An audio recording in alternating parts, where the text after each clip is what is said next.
light a cloud of dust and a hearty hi-yo silver, the Lone Ranger.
Come back through the years and return with us to the wild and untamed West of old.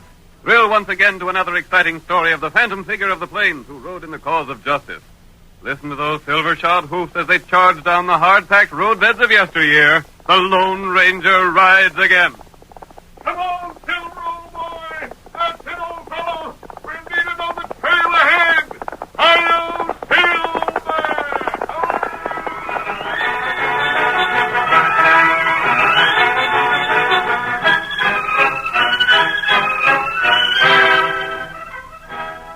The Lone Ranger had made a long and tiring trip. His horse Silver was in need of water. And so when the masked man neared the town of Needle Point and came within the sight of Amy Holcomb's home, he paused to remove his mask and disguise his face. Thus prepared, he approached the house. As our dramatic story begins, we hear him in conversation with Amy Holcomb. I'll ride on as soon as my horse is watered. So you don't aim to spend the night around town nowhere? No. Well, I won't ask no more questions. Sakes alive, I've asked a plenty, and that's the first one I got an answer to. Serves me right for being a curious old busybody. By the way, I don't suppose you heard of the Nashes, have you? I don't think so. I forgot you're a stranger. There's Panamint, Nash, and Lindy. She's his daughter. I haven't heard of them. There's a whole tribe of the Nash folk, but Panamint's the main one. He's the most ornery cuss that ever drawed a breath. Oh, I was going to tell you not to bother to ask him for no water. He wouldn't give it to you. He wouldn't? Nope. Like as not, you'll pass his place. It's just around the bend. Panamint is crippled, he is. Can't walk a step. That's too bad. It's his twisted soul that done it. It's fitting punishment for a man that ain't never lived as a white man should. He ain't no use for Needle Point folks. Won't let none of his people associate with us. Old critter thinks we ain't good enough for his breed. Are there many people in his family? Sakes alive, yes. Reckon there was 4 or 5 Nash men, and they all married and had families. And old Panamint, he's the boss of the lot. They all live in the Bend country. Of the whole kit and caboodle of them, Linda's the only one that's worth her salt. What has Panamint done that makes him so disliked? It ain't what he's done, stranger. It's what he ain't done. Oh? Keeping all his people close by him there, never letting none of them come around here. Won't even let any of us folks go there. That's how cussed mean he is. Hey, I heard of a man around Needle Point But named... wait, let me tell you. Here's what Panamint done. There was a young cowboy rid over to the Bend to see Lindy, and Panamint shot him. That's how poison mean he is. Lindy'd make a man a fine wife, but she don't have no chance to get off her, not living with old Panamint. Did the cowboy live? Yep, but he'll have a stiff arm for the rest of his life. Now, what was you asking about? A man named Frawley, Bob Frawley. Bob Frawley. My sakes, do you know him? He's our sheriff here at Needle Point. Is he? Sure thing. Isn't he rather young to be a sheriff? Young, but dead earnest about it. Is he well liked? Yeah, that's how he got to get the job. But say, hold on, who are you? Why? By Juniper. You ain't the one Bob's looking for, are you? Me? By thunder, I bet you are. You're the man that shot Bob's paw. You're mistaken. Well, maybe so. You don't look or act like a killer. But why did you ask about Bob? I'd heard of him, that's all. Main reason he wanted the sheriff's job so bad is because he figured it might help him to locate the man he'd give his life to get. The man who killed his father, huh? Yeah. Old man Frawley was dry gulched. Some outlaw done it when Bob was just a younker, and his ma told him about it when he got older. Bob vowed to get that man and put a soft-nosed slug in him just like what his pa got. Look, there's horsemen coming this way. Wonder who they are. Here, Silver. Hey, are you leaving now? Yes. But hold on a minute. That looks like Sheriff Bob on one of them horses. Some lady riding with him. Yep. Thanks for what you told me. Sakes alive. Hold on, stranger. If that ain't Linda Nash that's riding with Sheriff Frawley, I'm plumb loco. I may see you again. Say, mister, tell them two to come around here and call on an old woman, will you? They're cutting off to the south like they didn't want me to see them. Hi-yo, Silver! Hooray!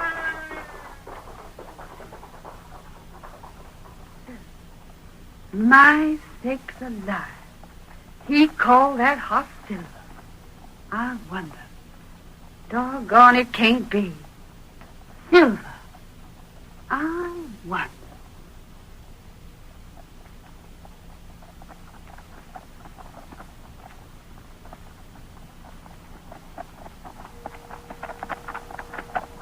Look at that horse riding away from Ma Holcomb's place, Bob. Did you ever see the like of it? That's as fine a piece of horseflesh as I ever seen, Linda. I hope we cut away from her house before she recognized us. Oh, drat it, Linda. Why we gotta be secret about seeing one another? You know, Bob. You know how Pa feels about all the needlepoint folk. I know, but just the same... If he knowed you and I was meeting each other, there's no telling what he'd do. Likely try to shoot me. Linda, why don't you let me call on him? No, Bob, no. You've got to promise not to. I bet if you let me call on the old fire eater and talk the thing out, I'd get him to say we could be married. No, not yet, Bob. Maybe someday, but not now. Blast it. You know Pa's ideas. He's vowed that none of the Nashes will ever leave the bend. What's his crazy idea anyhow? What's he got against the needlepoint folk? I don't know, Bob, but if he ever found out I was seeing you, there's no telling what he'd do. He'd like to take a horse whip. I'd like to see him try it. He's just as set in his ways as you are in yours. Now I've got to go. You better turn back here. We're getting into the Bend country. If it wasn't that I'd pledged my maw to square accounts for Pa... Don't say it, Bob. All right. There's one thing I never could understand about your vow, Bob. I'd rather not talk about it. Well, how will you know the killer when you find him? I'll know him. So long ago, you wasn't much more than a baby when it happened. I know I'll find him someday, Linda. He's still alive, I know he is. I'll find him. Years ago, he went by the name of Wildcat, and someday I'll trace him down by that old nickname. Wildcat? Well, Linda, what's the matter? Wildcat. Did you ever hear of him? Tell me more about him, Bob. Well, I don't know much about him, but someone, I don't know who, told Ma the killer's left-handed and walks with a limp. Left-handed and called Wildcat. I've been investigating every left-handed man I hear about, and someday, honey, I'll carry out one of my vows. One of them? Well, the second one is to marry you. Oh.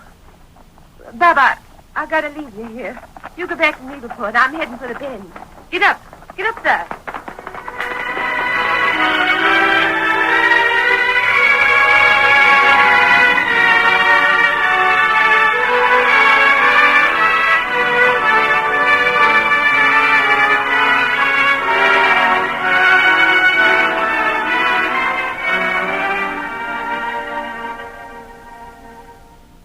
When the Lone Ranger mounted his great horse Silver, he headed toward the Bend. As he rode, he circled wide to avoid being seen by the girl and the sheriff who were headed for the same destination. When the ranger finally approached the Nash property, several minutes after Linda had arrived, he replaced his mask. Cautiously, he approached the guard who was stationed on the outskirts of the property. He quickly overpowered the man, tied him securely, and left him where he was. Then the masked man went to Nash's home. It had been his intention to speak to old Panamint, but when he saw Linda enter the house, he stationed himself outside instead. Panamint Nash, for years crippled and chair-ridden, greeted his daughter Linda and her companion, Morgan Nash, a distant relative. Well, about time you got back, Lindy. What did you learn? Is it worth my while sending you into town? I talked to the sheriff, Father. And as soon as most anything happens to have you talking to needlepoint folks, I had to have some information. What'd he say? He told me that... Well, go ahead. Don't try to fib to me. You've been seeing considerable of Bob Frawley, ain't you? What? You see, Linda, I know what goes on around here, even if I don't get around myself. Your cousin Morgan there told me about you two meeting. Morgan, you... Well, what are you going to do about it, Lindy? You sneaking coyote carrying tails. I hate the sight of you. That'll do, girl. You needn't get so uppity, Lindy. I said keep quiet. See, I had a reason in sending you to talk to Bob Frawley. He'd tell you anything you wanted to know. And I reckon he did. He's still hunting for the man that killed his father, ain't he? Yes, he is. Well, go on. Tell me some more. You don't know the man's name. You don't, huh? What else did he tell you? Pa, I can't tell you. Go on, speak up now. Or I'll send Morgan and a couple of the other boys to get him. I'd like to drill Bob Frawley. If it wasn't for him, maybe Lindy would like me. I wouldn't marry you if you were the last man alive. Speak up now. What did Frawley say? The only thing he knows about the man is he used to be called Wildcat. Wildcat, eh? Well, go on. That's all, Pa. Go on. He's a little lame and he's left-handed. Left-handed. That don't mean nothing. I'm left-handed, too. But he said the man who shot his father was nicknamed Wildcat. Well, what about it? That rifle hanging over the mantel has the name Wildcat carved on the stock. I know it. What about it? Is that your rifle? What if it is? I couldn't believe it of you, Pa, that you'd shoot a man from ambush. Bob Frawley's father was Dry Ghost. I ain't said I shot him. Anyhow, if I did, what would you do about it? I'd run off, that's what I'd do. I'd leave here forever. He's fixing to leave here someday anyhow, Uncle Panamint.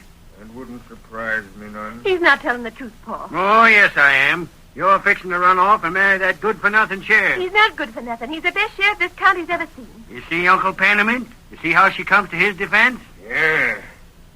If she thinks enough about him, she's likely to turn on me and try and tell him I'm the one shot his pa. I believed it of you, Pa. Never mind. Morgan, Yeah?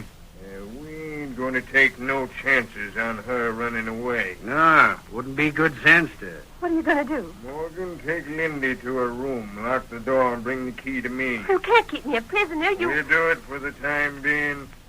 Maybe when you're set free, you won't be seeing no more of Bob Frawley. Come on, Lindy. Let go of me. Come on. Hurry up, Morgan, and get back here to me. I got something I want to speak to you about. I'll be right with you, Uncle Panamint. You won't be sorry for this. I'll get rid of Bob Frawley somehow. I'll leave you now the first chance I'll get. Take that key out. Fetch it back to me. He's locked in safe now. We can get out through the window if we ain't careful. I'll tend to that. I'll have a couple of the boys put some slats over the window so she can't get out that way. That's a good idea. If you want to see me about something else? Yeah.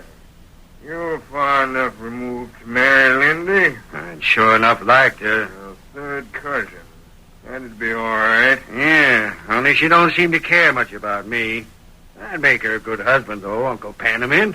I'm a good, steady man. That girl's all in the world I care about. I want to make sure there's someone to take care of her when I'm gone. You can count on me. I'll fetch her around our way of thinking. I'll do it somehow. Gosh, that'd be You swell. can get along now. Tend to boarding up that window. That's all I wanted to see you about.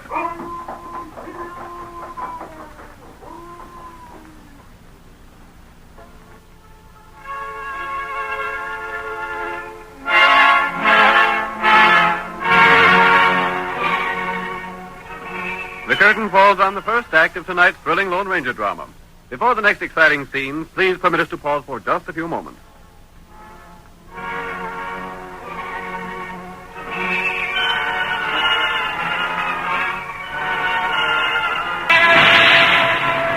Now to continue our story. You will recall that in the first act of tonight's Lone Ranger drama, we learned that the crippled old Panamint Nash ruled his relatives from his invalid's chair with an iron hand. He did not permit strangers to enter Nash territory, nor did he allow any members of the Nash family to become friendly with outsiders. The Lone Ranger learned that Linda Nash, Panamint's daughter, was interested in Bob Frawley, in spite of her father's objections. Bob, sheriff of the county, had dedicated himself to one purpose in life, to get the man who had killed his father years before. As our story continues, we see the masked man pulling the great horse Silver to a stop in a small, well-concealed camp.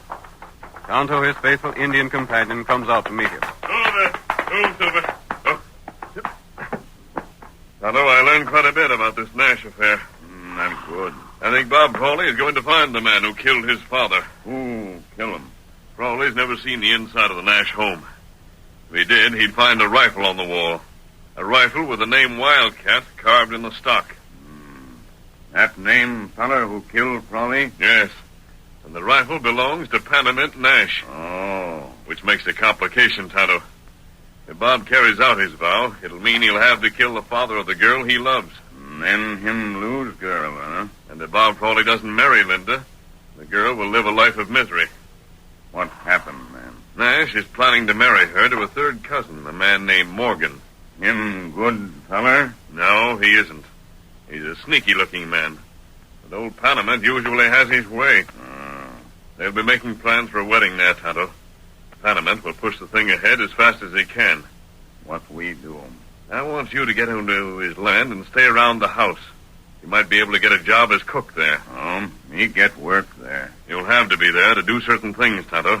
What? Them? You'll have to tell Linda to wait and be patient. Tell her to let the plans for a wedding proceed. Marry that feller? No. Somehow, I don't think the wedding will be performed. I have a few things to say to Panamint Nash myself. Things he may not know. What? That? You see, Kemosabe, Panamint doesn't realize that I know who used to be called Wildcat. Oh. I'll see you later when I come to the ranch to talk to Panamint. Yep. Hi-yo, Silver!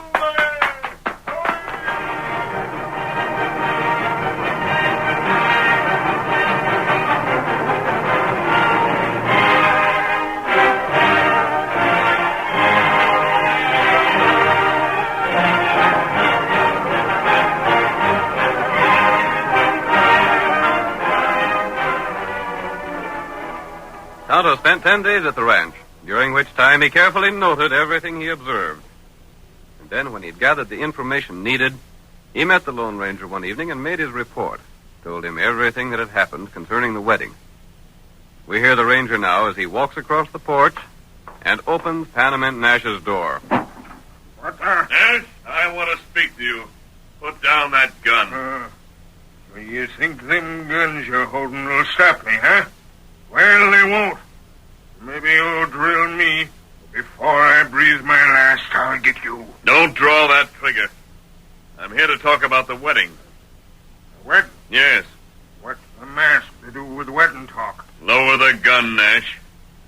The sheriff is looking for a man who used to be called Wildcat. Huh?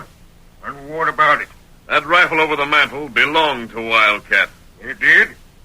And what's more, that's the rifle that was used to kill old Frawley.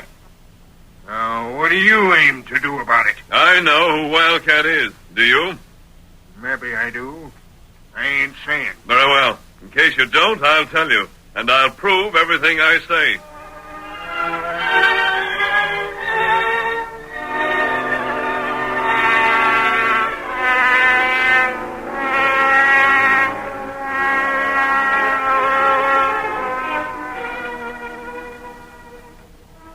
The Lone Ranger compelled the attention of Panamint Nash. And as the masked man spoke, Panamint became more interested with each word he said. Nevertheless, the wedding plans went on as originally scheduled. On the eventful day, every member of the Nash family assembled around old Panamint's chair in the huge ranch house. Linda, dressed in her bridal gown, stood in the doorway to the immense central room with Tonto at her side. You not worry. But another hour and I'll be married. That long time. Plenty happened. There's poor weakness sick to me. Linda! Stand away from that door. Come into the room. I got things to say. Paul, you got that rifle off from the mountain. Yeah? What are you going to do with it? Maybe that sheriff critter will have nerve enough to come here and try and stop the wedding. You ain't going to shoot him if he does. Paul, no. Oh. So you got your spunk back again, huh? But this wasn't in the plan. What plans? You've been meek as can be for the past week. I thought you'd lost all your spunk. Paul, I ain't lost no spunk. I've been meek because I felt that no matter what you planned, the wedding wouldn't come off. That's why I agreed to everything you said. But if you plan to shoot Bob Frawley... Oh, you're looking for him to come here, Yes, huh? I am. He loves me. He'll defy the whole pack of Nashes to keep me from marrying a man I hate. Oh? If you try to shoot Bob Frawley, I'll stand before that gun. It's enough that you killed his father. You ain't going to kill him, too. No. You grin about it.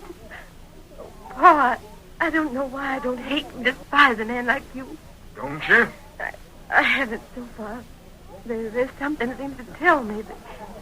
I just won't believe you killed Bob's father till you confess it. Mm-hmm. But if you shoot Bob, I'll... Nash! Oh, Bob! Well, Frawley, I heard about this wedding. Bob, look out. He's going to use that rifle on you. You better not. you got a sight of nerve to come here, Frawley. All right, maybe I have. You better let me have that rifle. Stand away from in front of me. I want to keep an eye on the door at the other end of the room. For what? Never mind. Frawley, I didn't think you'd have the spunk to come here like this. You're the first needlepoint man to set foot inside this house. And when I leave, Linda's leaving with... What's that on that rifle? Huh? Let me see that gun stock. Ain't no affair of yours. Let me see it. Who owns the rifle? Is that yours? I ain't said so. Bob, listen, Bob. Don't be hasty. That's an old rifle. It's been over the mantel ever since I can remember. Quiet. You, Sam. Keep clear of that door down there. I want to see who comes in. I was saying, Bob, that rifle... Look. It ain't even loaded. I'll show you that it ain't. Squeeze the trigger. It was loaded. Hi, Morgan, in here. What the... You shot your nephew.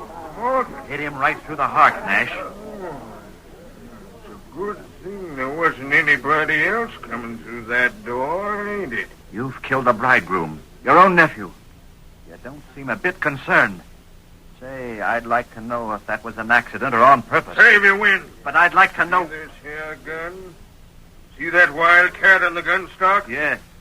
That's the gun that killed your pa. Did you shoot him? If you did, Panamint Nash, I'll put a bullet right between your eyes. I'll show you that... No, Bob, don't. Please, he's my father. I don't care who he is. My father was dry gulched, shot from behind. And I... Shut up. All right. Let me talk. Your father and me was the best of friends. I know it. I never dreamed that you'd be I the was one. with your old man when he fell. The shot that killed your pa was aimed to kill me. It was. Yeah. There wasn't no use me telling that before now. Nobody would believe it. If you knowed I was with your pa when he fell, you'd have come accusing me years ago, just like you're doing now. Yeah. Then it wasn't you, Paul. No, it wasn't. It was some one of the Nash men that fired that shot. And he wanted to get me. He wanted to kill me for my cash. You know who it was? I know now, but I didn't at the time. Who? Let me get to it in my own time, boy. I've got a story to tell. Go on, Paul. I swore at the time I'd get the critter that killed my best friend. The ornery coyote that aimed to kill me. I was the only one in the whole Nash tribe that had any money. I left a will dividing it among them. Well, when I knowed one of them was gunning for me from an arroyo, I figured to bring the whole pack of them here to live together. That was years ago. And just before you was born, Linda. It took time to round the whole tribe up, but I done it. I kept 'em broke. I give 'em orders and kept them orders followed out. I kept 'em all here where I could watch 'em. Gosh. I was hunting the same thing you was, Bob Frawley. I was hunting the killer of your father. Your old man knowed it was Wildcat that done the shooting, but he didn't talk to me. He wouldn't tell me who it was because he knowed it was one of my own family. He figured I'd side with my own flesh and blood if he told me. Tell me who it is, Nash. I'll see your revenge carried out. There ain't no need for that. The killer's already paid in full. You mean he's gone? He's gone. Gone with the same gun he used to kill your pa. You don't mean Morgan? That's just who I mean. Morgan. That gun with Wildcat burned into the stock was Morgan's rifle. But you was going to have me marry There's him. a different reason for that, honey. I knowed you cared a lot about Bob Frawley, but I didn't know how much he cared for you. Then you never intended having the wedding go through? I intended to stop it just as I done. When you come in after seeing Bob here and told me the name of the murderer was Wildcat, I knew right off who the killer was. Oh. So'd Morgan. He stood right here in the room while you were telling me, but you didn't note his face. You was watching me too close. But I thought you was the one, Pa. Oh, And gosh, Morgan, he figured I didn't know he was gunning for me when he killed Frawley. That's why he weren't worried. You see, he threw the suspicion for the killing on me by telling your ma, Bob, that the killer was left-handed and walked with a limp. See here, Nash. Do you mean this whole wedding was just a put-up job To see if you had spunk enough to get the girl you loved before she married a man she didn't care for. I'm here. Well, all right. What are you going to do about it? I'm going to marry Linda. It's about time you talk like that. And you, Linda, it's about time you got some spunk back in you. You know, Pa, I never did lose my spunk. Well, then you sure did a fine piece of acting these last few days. I was most broke up seeing how you kowtowed to everything I said. Sure I did. Because the engine told me how to act. I wasn't worried a minute about having to marry Morgan Nash. The engine? I reckon that must have been Tonto. Do you know him? I know his masked partner. It was him that come and told me to get here and get my girl. Yeah, the masked man. Well, I don't know who he is, but he seemed to know the things needed doing. And to think I was ready to shoot him for busting in on me like he done.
The story you have just heard is a copyrighted feature of the Lone Ranger Incorporated.